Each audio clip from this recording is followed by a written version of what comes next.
Doctor Pedro Benito Pérez Pérez, tutor de la materia Epistemología del Conocimiento.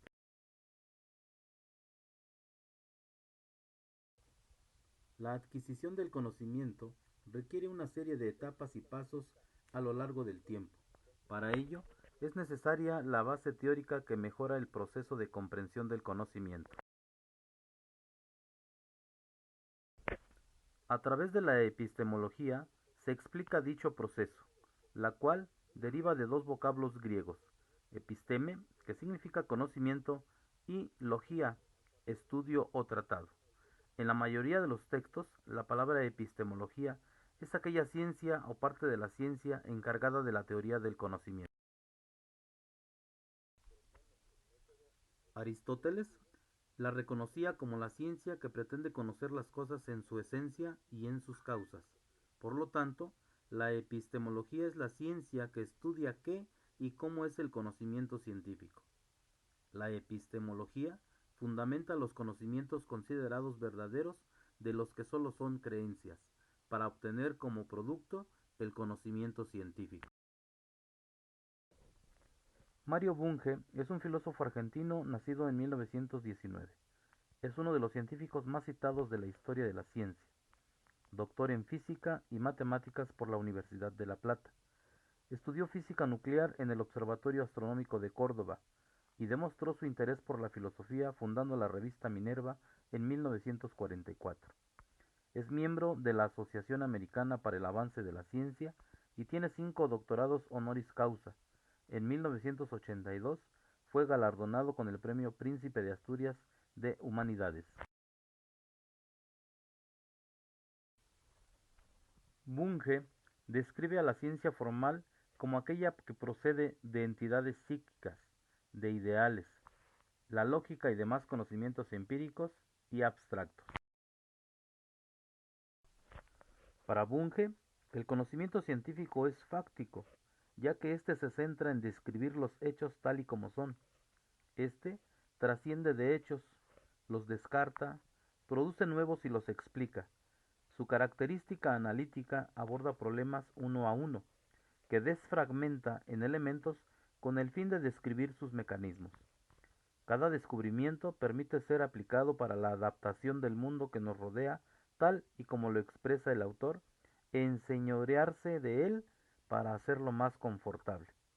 En conclusión, la ciencia es por tanto analítica, especializada, metódica, sistemática, general, legal, explicativa, predictiva, verificable, abierta, clara y precisa, pero sobre todo útil.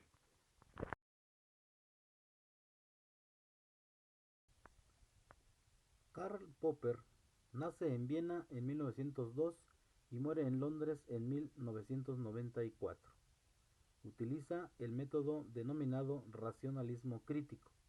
En su libro menciona que la mayoría de los enunciados científicos son verificables empíricamente.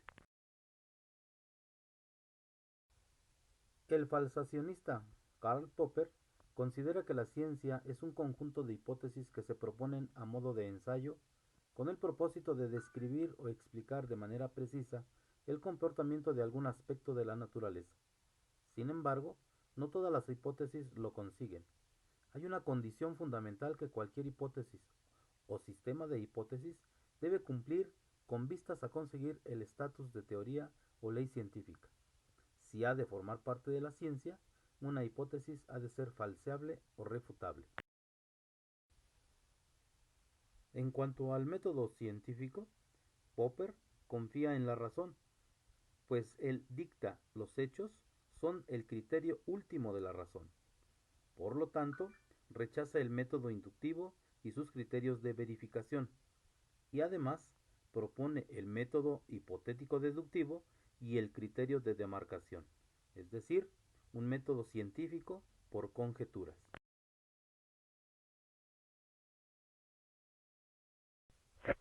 Imre Lakatos es un filósofo húngaro nacido en 1922 y muerto en 1974. Se opuso activamente al nazismo y participó en el movimiento comunista húngaro, por lo que fue detenido en 1950 y encarcelado durante 3 años. En 1956 se exilió a Viena y posteriormente a Inglaterra.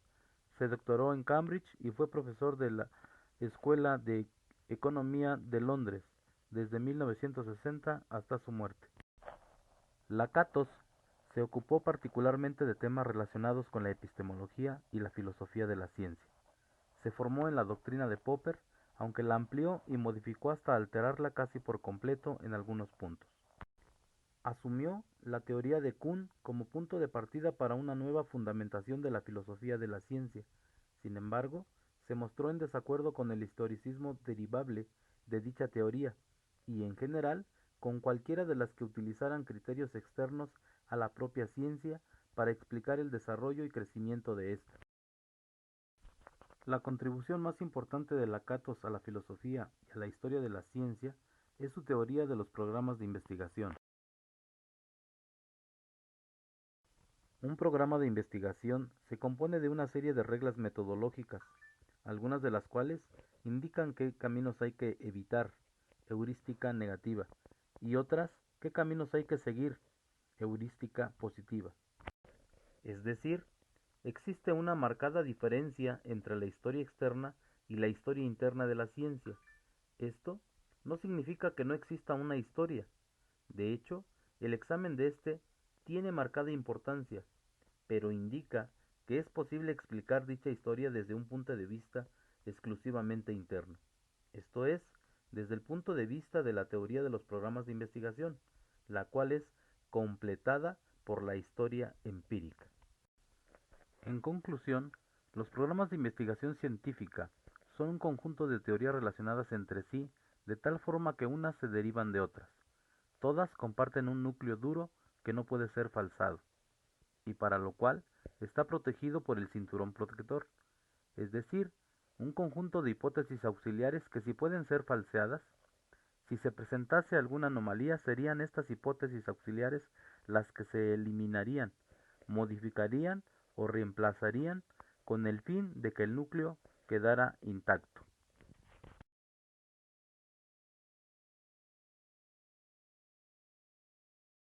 Thomas Samuel Kuhn nació en Cincinnati en 1922 y muere en Cambridge en 1996.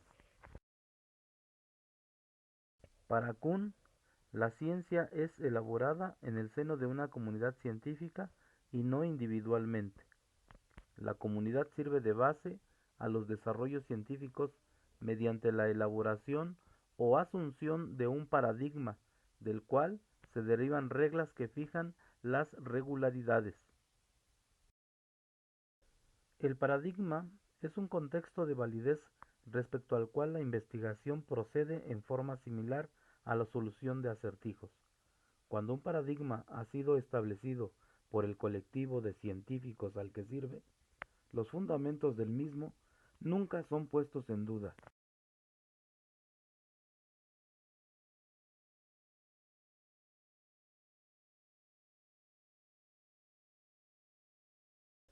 El paradigma es un contexto de validez respecto al cual la investigación procede en forma similar a la solución de acertijos. Cuando un paradigma ha sido establecido por el colectivo de científicos al que sirve, los fundamentos del mismo nunca son puestos en duda. El progreso científico consiste así en un proceso discontinuo que se lleva a cabo a través de revoluciones, y en el que la instauración de un nuevo conjunto de temas fundamentales que pone en crisis al precedente se produce a través de una interacción entre realidad social y estructura conceptual de la ciencia. Las explicaciones de este proceso es posible, según Kuhn, haciendo la distinción entre fases normales de la investigación, caracterizadas por la aceptación y aplicación de algunos paradigmas dominantes, y fases revolucionarias, en las que son estos mismos fundamentos teóricos los que se ponen en cuestión a causa de las anomalías que manifiestan. Kuhn sostiene además la existencia de una intensa compenetración entre la evolución científica y el ambiente sociopsicológico, así como la inexistencia de principios que no dependan de la precedente aceptación de una particular estructura paradigmática.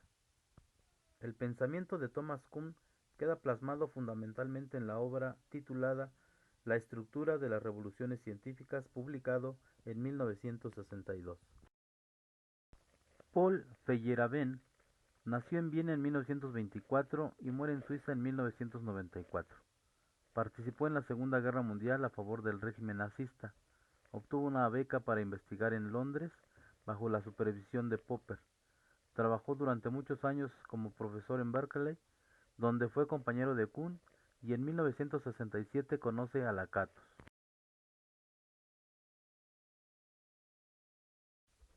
El anarquismo epistemológico es una crítica al racionalismo predominante hasta ese momento en la filosofía de la ciencia.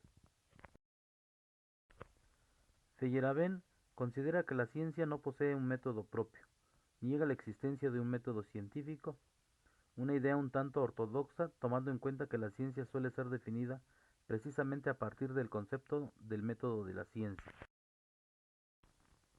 Feyerabend afirma que la ciencia no tiene ningún método adecuado, un método propio. Esto nos hace pensar y considerar que los científicos saben hacer su trabajo porque tienen conocimientos científicos, pero no porque utilicen un método considerado como el método científico. Por lo tanto, si la ciencia no tiene un método que diferencie la ciencia de lo que no lo es, entonces tampoco podemos afirmar que la ciencia sea un conocimiento superior a las disciplinas no científicas. Doctor Pedro Benito Pérez Pérez, tutor de la materia Epistemología del Conocimiento. Agradezco el tiempo y los conocimientos que ha compartido con su servidor. Muchas gracias.